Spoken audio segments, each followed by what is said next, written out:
اللهم صل على محمد وعلى آل محمد كما صليت على إبراهيم وعلى آل إبراهيم إنك حميد مجيد.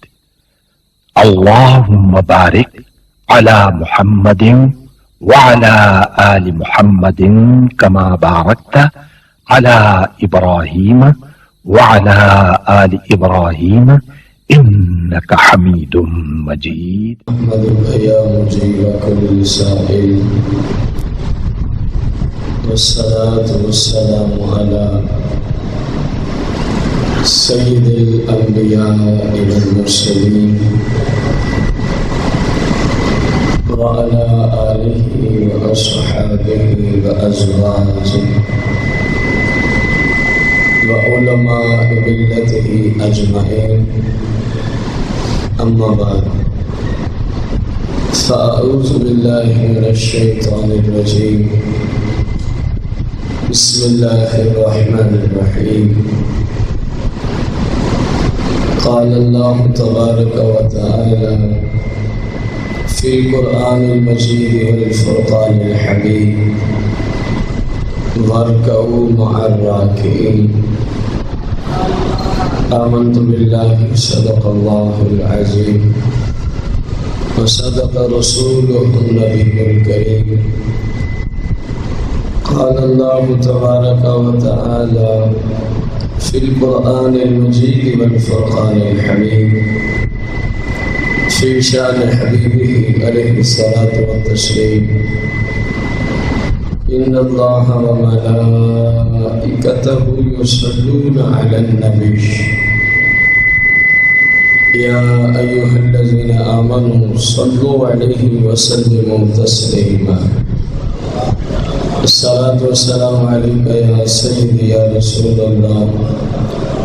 الصلاة والسلام عليك يا سيدي يا حبيب الله. الصلاة والسلام عليك يا سيدي يا شفيع المذنبين.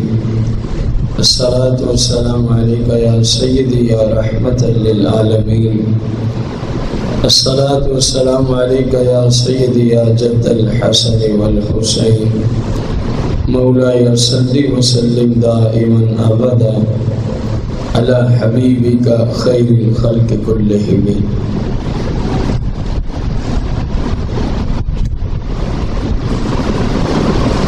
حمد و صلاۃ کے بعد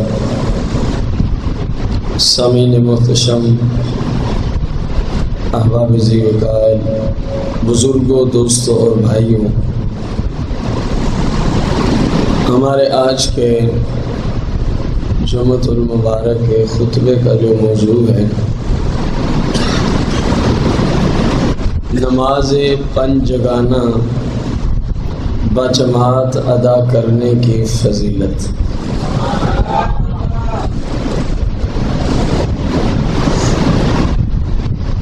سرکار مدینہ علیہ الصلاۃ والتسلیم نے امت کو، اپنے ماننے والوں کو، جو جماعت کے متعلقہ احکامات ادا فرمائے ہیں کہ نماز تو ہر مسلمان مرد و عورت، عاقل اور بالغ پر فرض ہے۔ اب ہے آگے مردوں کے لیے معاملہ کہ وہ جیسے ان پہ نماز فرض ہے، ایسے ہی ان پہ یہ بھی واجب ہے، لازم ہے کہ وہ نماز کو باجماعت ادا کیا کرے، جبکہ جماعت کرانے کا اہل امام موجود ہو۔ اگر جماعت کا اہل امام موجود نہیں، اگرچہ جماعت ہوتی ہے، تو پھر ہم اس جماعت میں شامل شریعت کی روشنی میں نہیں ہو سکتے۔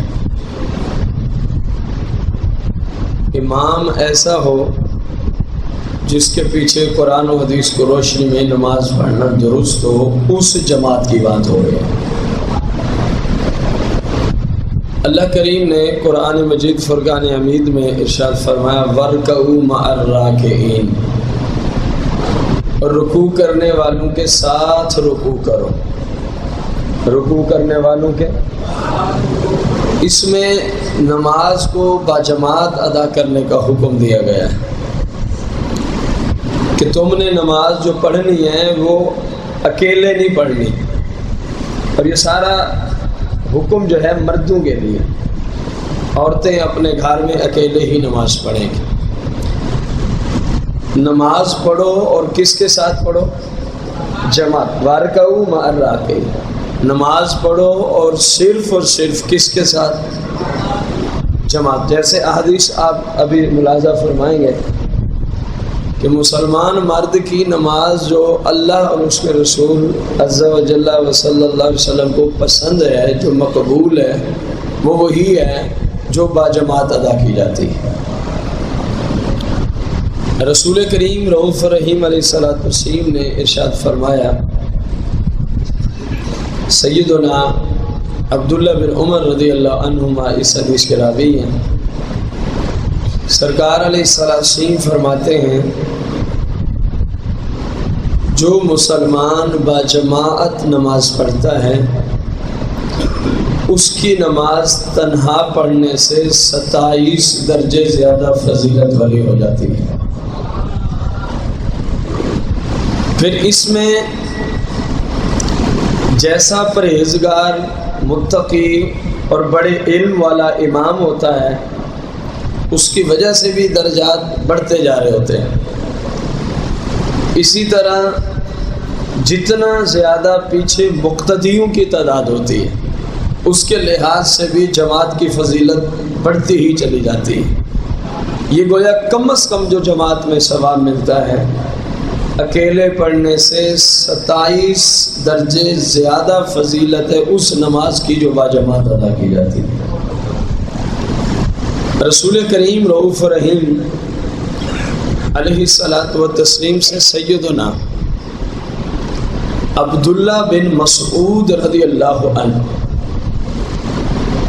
آپ روایت کرتے ہیں، رسول پاک صلی اللہ تعالی علیہ وآلہ وسلم اس حالت میں جماعت کی طرف تشریف لا رہے تھے کہ 2 غلاموں کے کاندھوں پر آپ سہارا لیے ہوئے تھے۔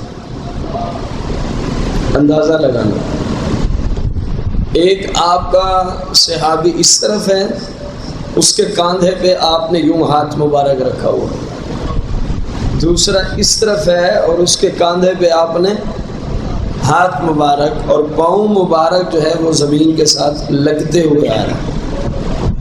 اس حالت میں سرکار علیہ السلام نماز کی جماعت کے لیے تشریف لا رہے تھے، اور ہماری جو حالت ہے وہ آپ سب کے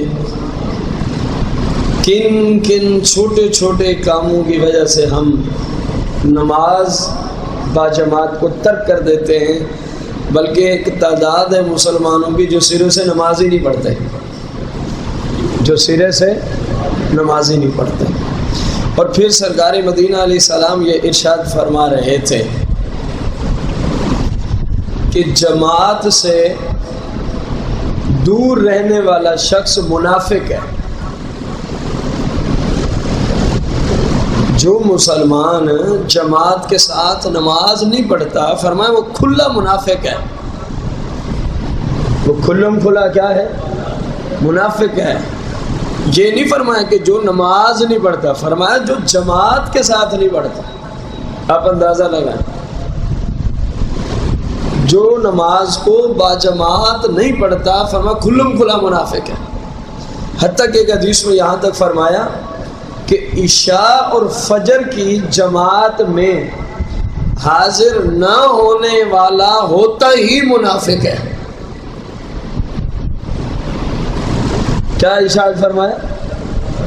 عشاء اور فجر کی جماعت میں، کیونکہ عشاء کھانے پینے میں لوگ مصروف ہو جاتے ہیں اور فجر میں سوئے رہتے ہیں، غفلت کا شکار، تو سرکار علیہ السلام نے ان دونوں کو کیوں خاص فرمایا؟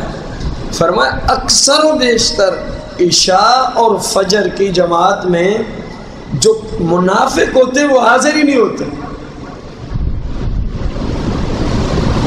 آپ اندازہ لگائیں آج کے مسلمان کی سستی کا، آپ اندازہ لگائیں.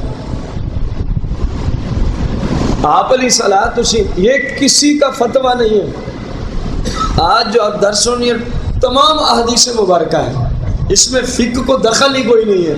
کسی مفتی کا، کسی امام کا یہاں دخل ہی کوئی نہیں ہے. یہ ڈائریکٹ وہ فتوے ہیں جو تاجدار مدینہ نے ادا فرمائے. آپ اندازہ لگائیں کہ ہم کتنی غفلت کے شکار ہو گئے. رسول کریم رؤوف الرحیم علیہ الصلاۃ والتسلیم ارشاد فرماتے ہیں کہ جس بندے کو یہ پسند ہے، جس بندے کو یہ پسند ہے کہ میں قیامت کے دن اللہ کریم سے اچھی حالت میں ملوں، کہ میرا رب مجھ سے راضی ہو. اچھی حالت کا یہ مطلب ہوتا ہے جس کو یہ پسند ہے میں قیامت کے دن اپنے رب سے اچھی حالت میں ملوں، یعنی میرا رب مجھ سے راضی ہو، تو فرمایا پھر اس کو چاہیے کہ وہ پانچوں نمازیں باجماعت ادا کیا کرے.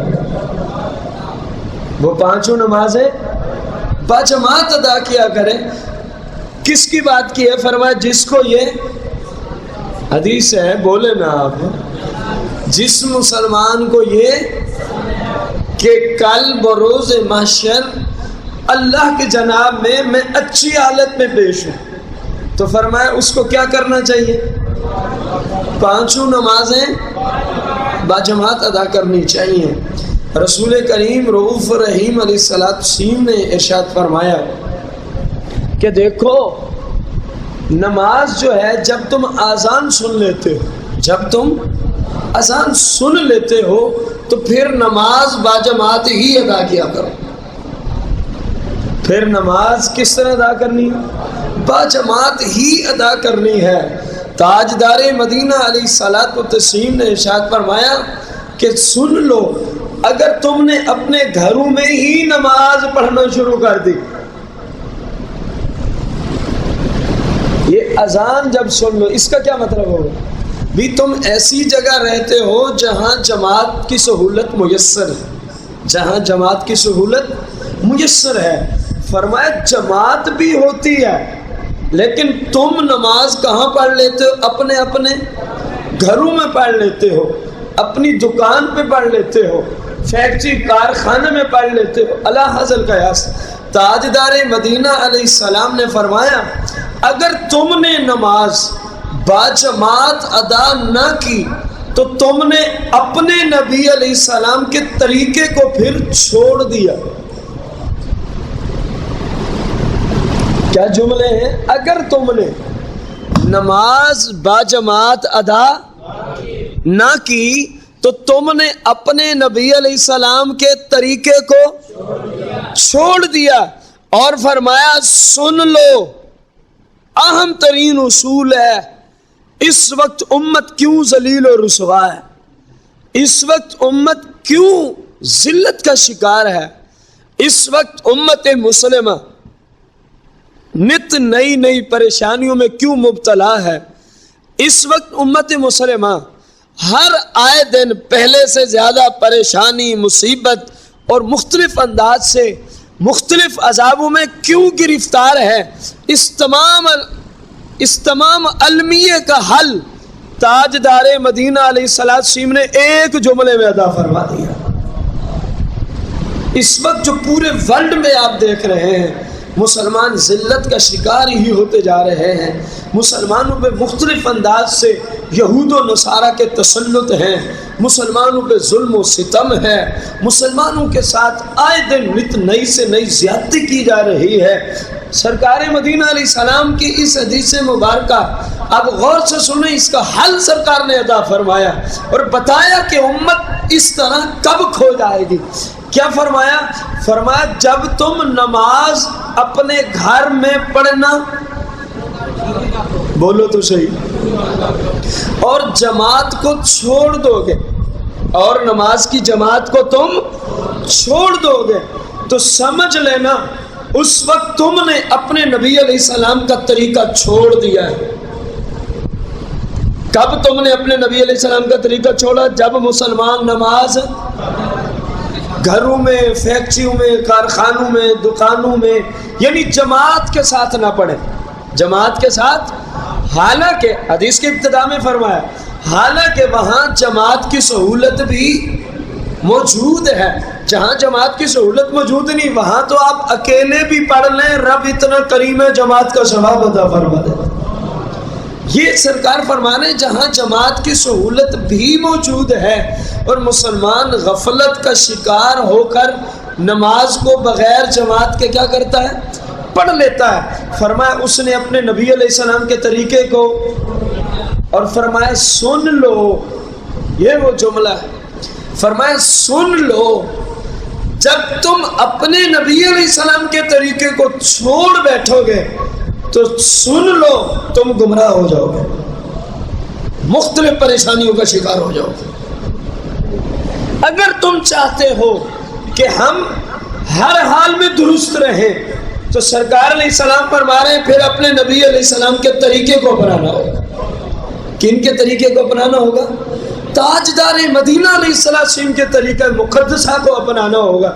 اس طریقے کے اپنانے میں، آپ علیہ السلام کی شریعت کے اپنانے میں خاک کوئی ناراض ہو جائے آپ کو اس بات کا لحاظ رکھنے کی ضرورت ہی، جب سرکار فرما رہے ہیں تم میرے طریقے کو اپنا لو تو تم کامیاب ہو، ہدایت یافتہ ہو، اور جب میرے طریقے کو چھوڑ دو گے تو تم گمراہ ہو جاؤ گے۔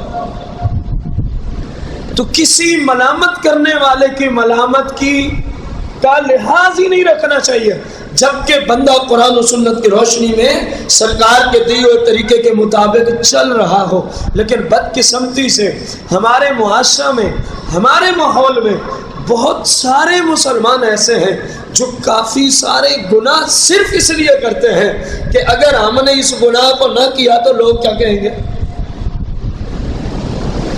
ایسے ہیں کہ نہیں؟ مختلف انداز سے گناہ کرتے ہیں لوگوں کی وجہ سے، حالانکہ آپ علیہ الصلوۃ والسلام کے طریقے کو اپنانا ہے، خاص ساری دنیا مخالف ہو جائے، یقین جانیں پورے ورلڈ کے لوگ آپ کے مخالف ہو جائیں کچھ بھی نہیں ہوگا، شرط یہ ہے کہ آپ رسول اللہ کے طریقے پہ چل رہے ہیں، بس۔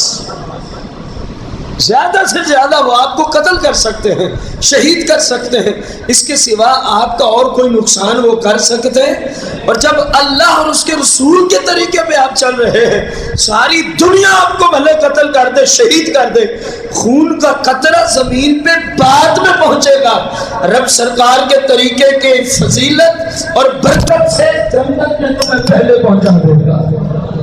سرکار کے طریقے کو نہیں چھوڑنا، مصطفیٰ کریم علیہ السلام کے دیے ہوئے قانون کو ہم نے، اس میں کوئی ناراض ہوتا ہے اس کسی کا لحاظ بھی، خصوصاً جب شادیوں کا موقع ہوتا ہے نا، اس وقت یہ باتیں اگر ہم نے محفل کرائی تو فلاں بھی کیا ہو جائے گا، اگر ہم نے محفل کرائی تو فلاں دوست بھی، محلے والا، بھائی ان باتوں کو نہ سوچا کر۔ سرکار علیہ السلام نے جب فرما دیا ہے تو میرے طریقے کے اپناتا جا، میرے طریقے پہ چلتا جا، بس رب تیرے اوپر کرم فرماتا ہی جائے گا۔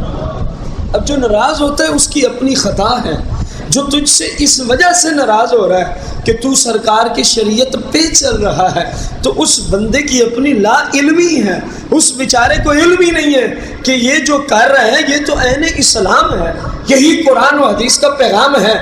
آج نہیں تو کل اللہ انشاءاللہ اس کو بھی ہدایت عطا فرما دے گا۔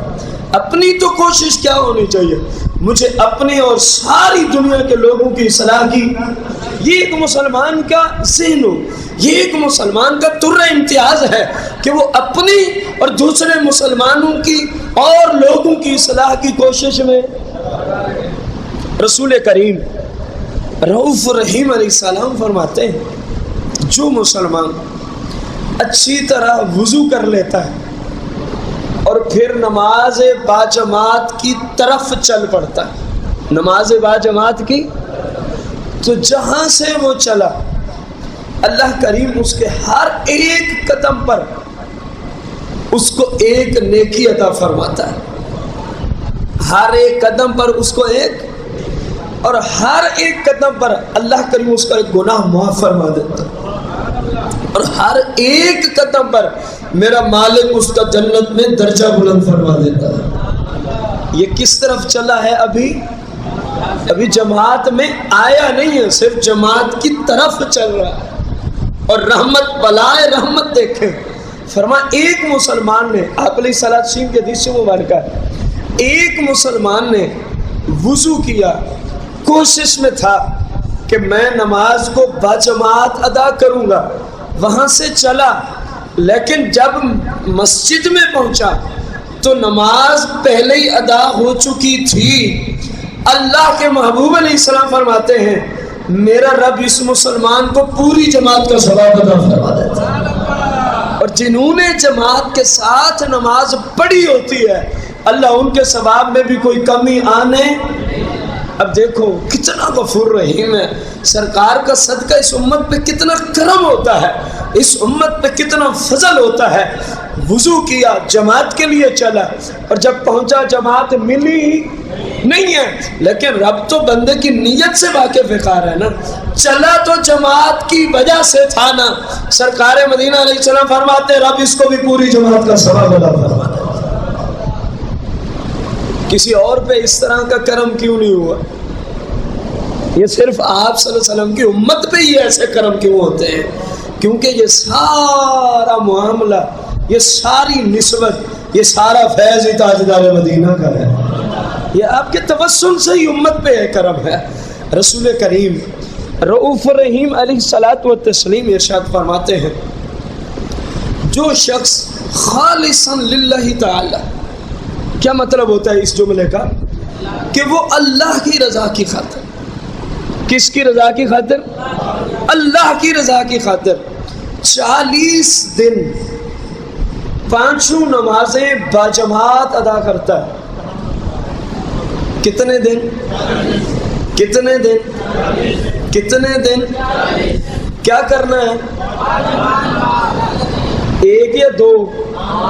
پانچوں۔ سرکار مدینہ علیہ الصلوۃ والسلام فرما رہے ہیں جو مسلمان 40 دن پانچوں نمازیں کس طرح پڑھتا ہے؟ باجماعت ادا کر لیتا ہے۔ اب سنو اس کو فضیلت کیا پہنچتی ہے۔ سرکار مدینہ علیہ الصلوۃ والسلام نے فرمایا شرط یہ کہ جماعت کے شروع میں آ کے ملے، جماعت کے شروع میں آ کے ملے۔ آپ علیہ السلام فرماتے ہیں اللہ کریم اس بندے کے لیے 2 آزادیاں لکھ دیتا ہے کہ 2 چیزوں سے یہ بندہ مسلمان کیا ہو گیا ہے، ہم نے اس کو 2 چیزوں سے محفوظ کر لیا ہے۔ نمبر 1 فرمایا اللہ اس کو منافق ہونے سے پاک کر دیتا ہے، وہ منافقت سے نکل گئے، وہ منافقت سے۔ اور دوسری فضیلت کے کیا کہنے، آپ علیہ الصلوۃ والسلام فرماتے ہیں جو بندہ 40 دن پانچوں نمازیں پہلی رکعت کے ساتھ باجماعت پڑھ لیتا ہے، میرا رب لکھ دیتا ہے یہ بندہ جہنم سے آزاد ہو گیا، یہ بندہ جہنم سے۔ میرے بھائیوں بزرگوں غور کرو، صرف 40 دن یوں جماعت کے ساتھ پڑھیں تو اللہ منافقت اور جہنم سے آزاد فرما دیتا ہے۔ کیا خیال ہے جس مسلمان کی ساری زندگی ہی نماز باجماعت کوشش کر کے وہ پڑھتا رہتا ہے، مجبوریاں الگ ہیں، بہت سارے ایسے عذر ہیں جن کی وجہ سے شریعت نے خود اجازت دی ہے کہ یہ مسئلہ ہو تو آپ جماعت چھوڑ سکتے ہیں، آپ جماعت، مجبوری الگ ہے۔ جو ساری زندگی کوشش کر کے پانچوں نمازیں باجماعت پڑھتا رہے، اندازہ تو لگاؤ رب کے ہم اس مسلمان کی کتنی شان و شوکت ہوگی۔ یہ صرف 40 دنوں کی بات ہو رہی۔ رسول کریم رؤوف الرحیم علیہ الصلوۃ والسلام نے ارشاد فرمایا، جناب عمر بن خطاب اس حدیث کے راوی ہیں، یہ بھی کیا ایمان افروز حدیث مبارکہ۔ آپ علیہ الصلوۃ والسلام نے ارشاد فرمایا جو مسلمان 40 راتیں فقط عشاء کی نماز ہی باجماعت تکبیر اولیٰ کے ساتھ پڑھ لیتا، ایک جماعت کی یہاں بات آ رہی، اور اس کا یہ مطلب ہرگز نہیں کہ بقایا نمازیں آپ اکیلے ہی پڑھنا شروع کر دیں، یہ تو سرکار علیہ السلام نے اس کو خاص کیا فضیلت کے لیے، خاص فرمایا فضیلت کے لیے۔ بقایا میں آپ کو شروع میں عرض کر رہا ہوں کہ مسلمان مرد جو مقیم بھی ہے، اپاہج بھی نہیں ہے، کوئی ایسی مجبوری نہیں کہ جماعت تک نہیں پہنچ سکتا، اس کے اوپر جماعت کے ساتھ نماز پڑھنا واجب ہے، جماعت کے ساتھ نماز پڑھنا واجب ہے، فرض عملی ہے، اس کے بغیر گزارا ہی۔ آپ علیہ السلام ارشاد فرماتے ہیں جو 40 راتیں عشاء کی نماز تکبیر اولیٰ کے ساتھ باجماعت پڑھ لیتا ہے، میرا رب اس مسلمان کو جہنم سے آزادی کا پروانہ عطا فرما دیتا ہے، جہنم سے آزادی کا پروانہ عطا فرما دیتا ہے۔ رسول کریم رؤوف الرحیم علیہ الصلوۃ والتسلیم نے ارشاد فرمایا میں نے اپنے رب کو نہایت ہی حسین و جمیل حالت میں دیکھا۔ سرکار مدینہ علیہ السلام ارشاد فرماتے ہیں میں نے اپنے رب کو نہایت ہی حسین و جمیل حالت میں تجلی فرمائے ہوئے دیکھا۔ تو سرکار علیہ الصلوۃ والتسلیم فرماتے ہیں رب نے مجھے پکارا، میں نے جواب دیا لبیک و سعدیک، مالک میں تیری بارگاہ میں حاضر ہوں، مالک میں تیری بارگاہ میں حاضر ہوں۔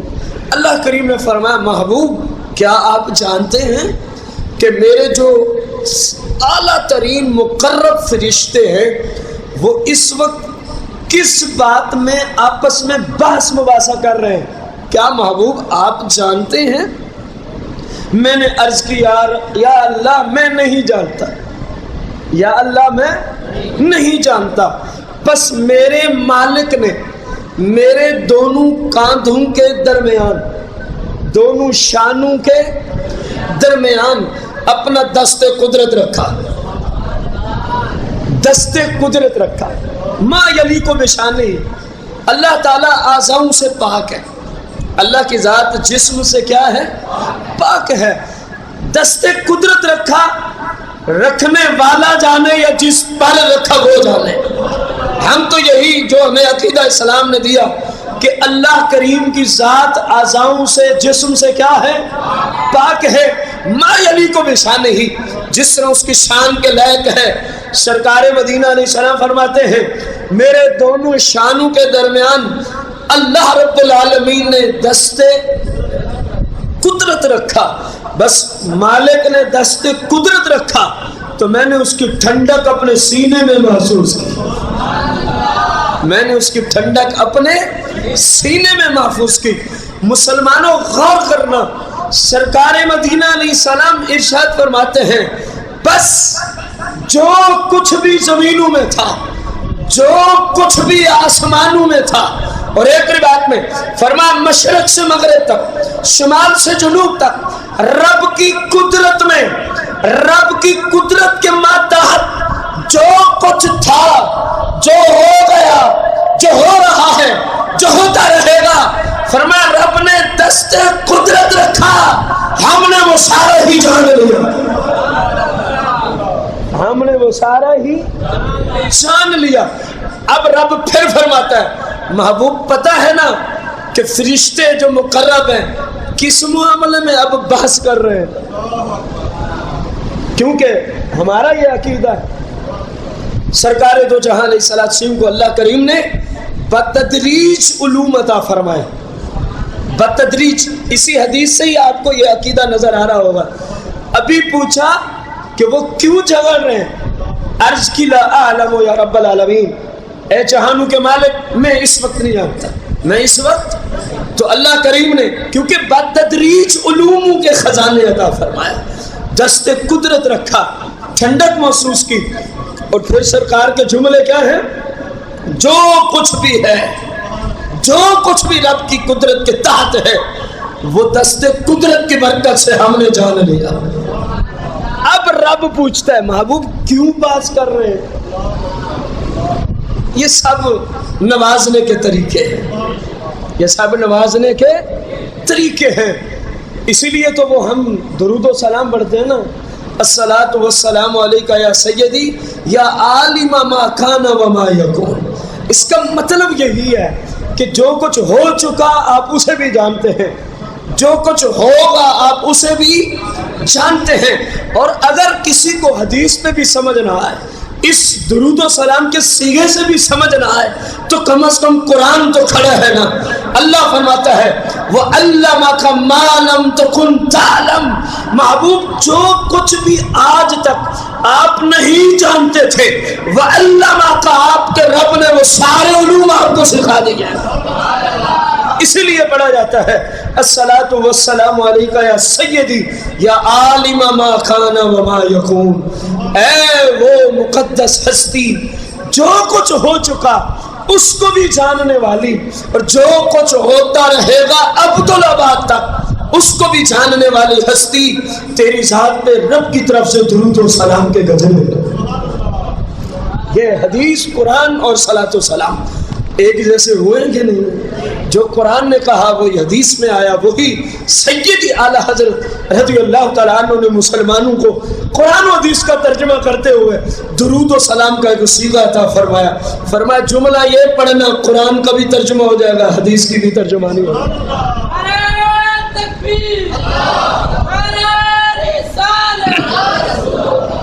فرمایا محبوب اب تو جان گئے ہو نا کہ فرشتے کیوں آپس میں بحث مباحثہ کیوں کر رہے ہیں. رسول کریم رؤوف الرحیم علیہ الصلوۃ والتسلیم نے فرمایا، عرض کی مالک جان گیا ہو، مالک جان گیا ہو، اب پیچھے کیا رہ گیا؟ جو بندہ کہ انہیں پتہ نہیں ہے پیچھے کیا رہ گیا. مالک نے دیا، مصطفیٰ کریم سے پھر دے کے پوچھا، جان گئے انہوں؟ عرض کی مالک جان گیا، سب جان گیا. جو تیرے علوم کے خزانے ہیں جو تو نے مجھے دیے میں نے سب جان لیا، میں نے سب جان لیا ہے. محبوب پھر بتاؤ نا وہ کیا بات کر رہے؟ حالانکہ رب تو خود جانتا ہے، حاکم الحاکمین تو خود جانتا ہے. محبوب سے پوچھوایا جا رہا ہے، پوچھا جا رہا ہے، اس لیے محبوب کے غلاموں کو پتہ چلے یہ جو ہم کام کرتے ہیں ان کی اتنی شان و شوکت ہے، ان کی اتنی شان و. سرکار مدینہ علیہ السلام نے آپ فرماتے میں نے عرض کی مالک میں جان دو، یہ تیرے فرشتے جو بحث کر رہے ہیں نا مقرب، درجات، کفارات اور جماعتوں کی طرف چلنے اور سخت سردی میں پورا وضو کرنے اور ایک نماز کے بعد دوسری نماز کے انتظار میں رہنے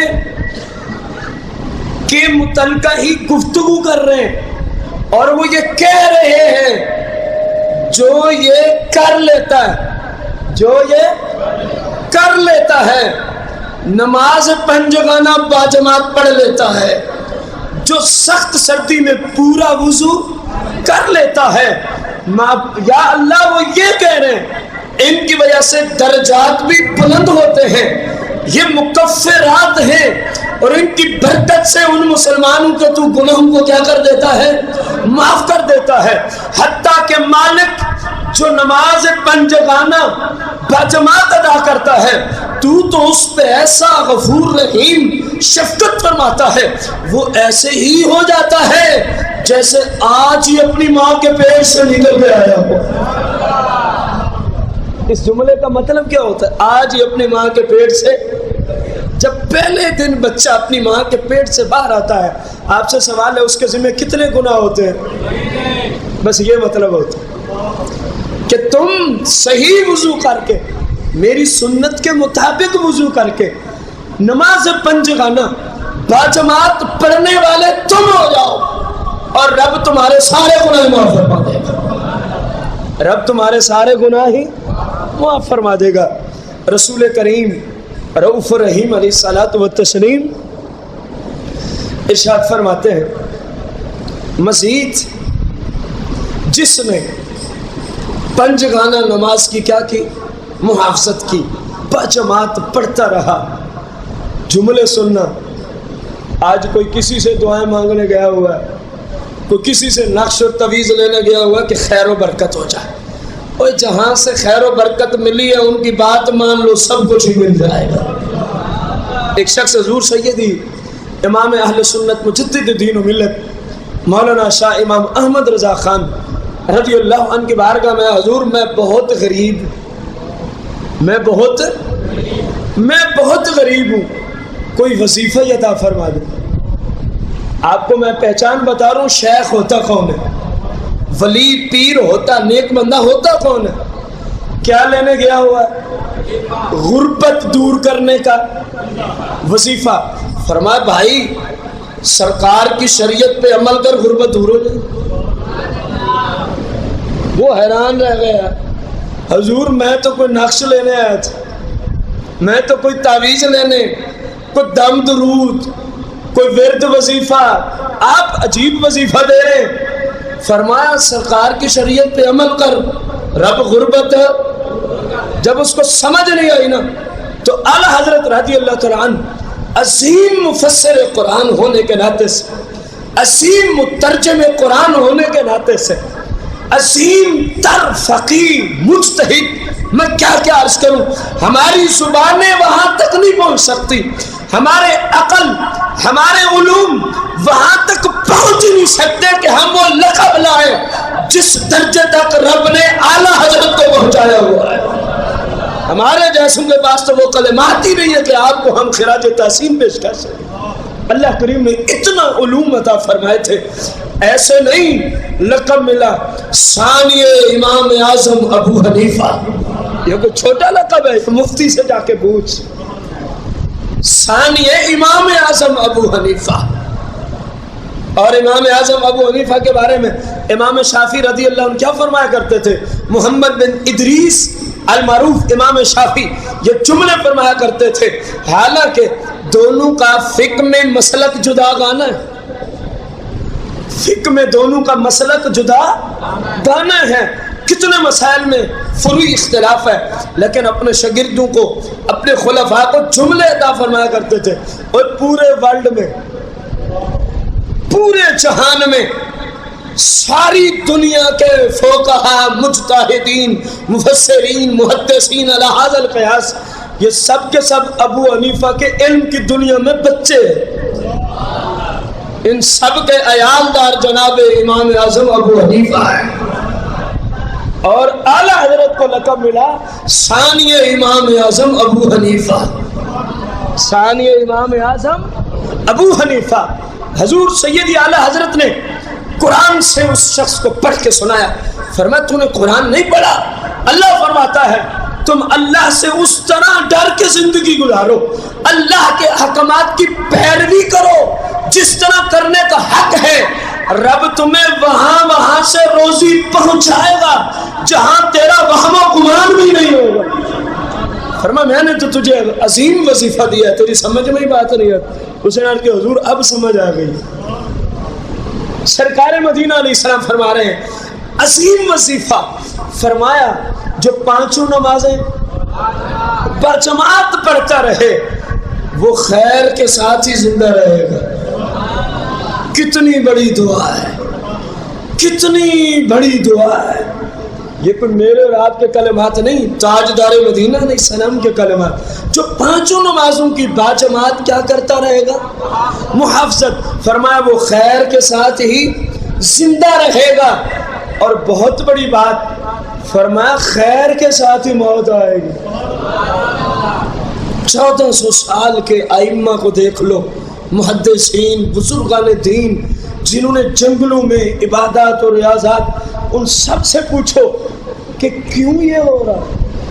ایک ہی جملہ آئے گا آخر میں، سب کچھ اس لیے ہو رہا ہے کہ جب مرنے لگے تو خیر سے مر جائیں۔ جیسے شیخ عبد القادر جیلانی رضی اللہ عنہ نے فرمایا تھا، لوگوں عبد القادر کے لیے، غوث اعظم کے لیے عید کا دن وہی دن ہوگا جس دن عبد القادر غوث اعظم اپنا ایمان محفوظ کر کے اس دنیا سے چلا جائے گا۔ اور یہاں پہ سرکار نے وہی صفت دی، فرمایا خیر سے جیے گا اور خیر پر ہی اس کو موت آئے گی۔ مطلب کیا ہے؟ زندہ رہے گا تو خیر بھلائی دین پہ چلتا رہے گا، اور جب مرنے لگے گا تو اللہ کی توحید کی گواہی دیتے ہوئے ہماری رسالت کی گواہی دے رہا ہوگا۔ ہوگا, اس کی زبان سے کلمات جاری ہوں گے, اشہد ان لا الہ الا اللہ و اشہد ان محمد عبدہ و رسولہ. فرمایا وہ یہ پڑھ رہا ہوگا, اجلیل اس کی روح جو ہے وہ قبض کر کے چلا جائے گا, خیر کے ساتھ رہے گا, خیر کے ساتھ مرے گا. کون جو 5 نمازیں کس طرح پڑھے گا؟ اندازہ تو لو. ایک ہم ہے غفلت کے شکار, ایک ہم ہے غفلت کے شکار. تاجدار مدینہ صلی اللہ تعالی علیہ وآلہ وسلم ارشاد فرماتے ہیں, غور کرنا, میرے آقا کریم علیہ السلام ایک چھوٹا سا کام اور بخشش کی بشارت, چھوٹا سا کام اور بخشش کی بشارت, آسان سا عمل اور بخشش کی بشارت. آپ علیہ السلام نے فرمایا جو مسلمان آیا نماز باجماعت پڑھنے کے لیے, نماز باجماعت جب آیا تو اس نے دیکھا 2 بھائیوں کے مابین خالی جگہ موجود ہے, 2 نمازیوں کے درمیان خالی جگہ, اور وہ اس نیت سے چل پڑا چلو خالی جگہ ہے ہم اس کو فل کر دیتے ہیں. فرمایا بس اس نیت سے پہنچا, میرے رب نے اس کو جنت عطا فرما دی. اندازہ تو لگاؤ یار جماعت کی فضیلت کا, کتنا مشکل کام کیا ہے اس نے. نماز با جماعت پڑھنا ویسے ہی واجب تھا, لیکن اس نیت سے 2 کے درمیان آ کے کھڑا ہوا کہ یہ گیپ ہے, یہ 2 بھائیوں کے مابین خالی جگہ ہے. سرکار نے فرمایا کہ اکٹھے ہو کے نماز پڑھا کرو. اس نیت سے خالی جگہ میں آ کے کھڑا ہو جاتا ہے. سرکار فرماتے نماز تو بعد میں شروع کرے گا, رب نے اس کو جنت میں لے جا کروا دی. کوشش کرو نماز با جماعت پڑھا کرو, کوشش کرو نماز 5 جگانہ با جماعت ادا کیا کرو. آج کے درس کی آخری حدیث مبارکہ نماز با جماعت پڑھنے کی فضیلت قسط نمبر 1 کی آخری حدیث مبارکہ.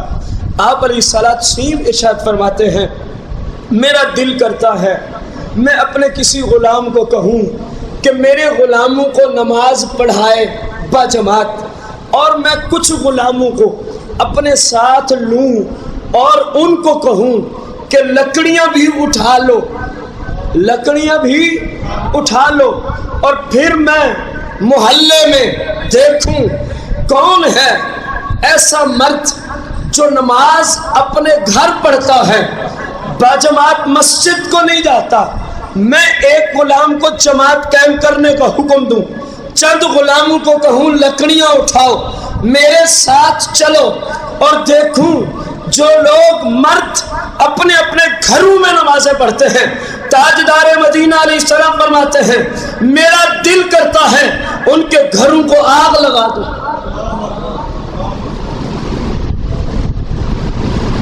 کن کے گھروں کو؟ بلند آواز سے کوئی اہمیت واضح ہو رہی ہے نہیں ہو رہی؟ پوری شریعت میں مجھے دکھایا جائے, ممکن ہے کہیں موجود ہو لیکن میرا علم جو ناقص ہے, میں نے نہ پڑھا ہو.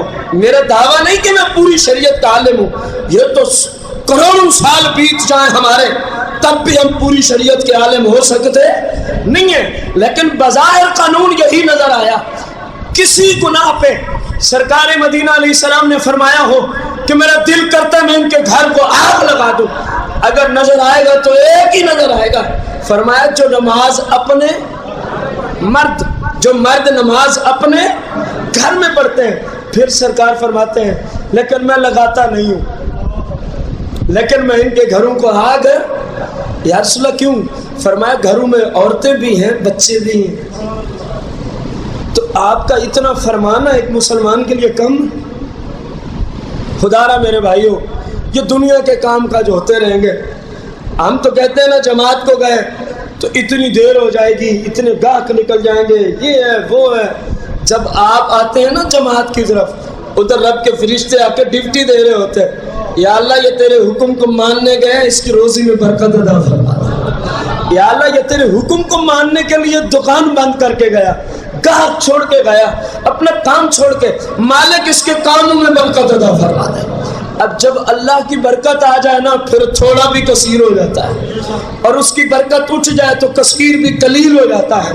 خدا را میرے بھائیوں، میرے بزرگوں، میرے دوستوں، نماز پنجگانہ کی عادت ڈالو باجماعت، نماز پنجگانہ کی عادت ڈالو باجماعت۔ اللہ تعالیٰ مجھے آپ سب کو جب تک زندہ رہیں پانچوں نمازیں صحیح معنوں میں صحیح العقیدہ امام کے پیچھے باجماعت ادا کرنے کی توفیق عطا فرمائے، آمین بجاہ النبی الکریم علیہ الصلوۃ والتسلیم۔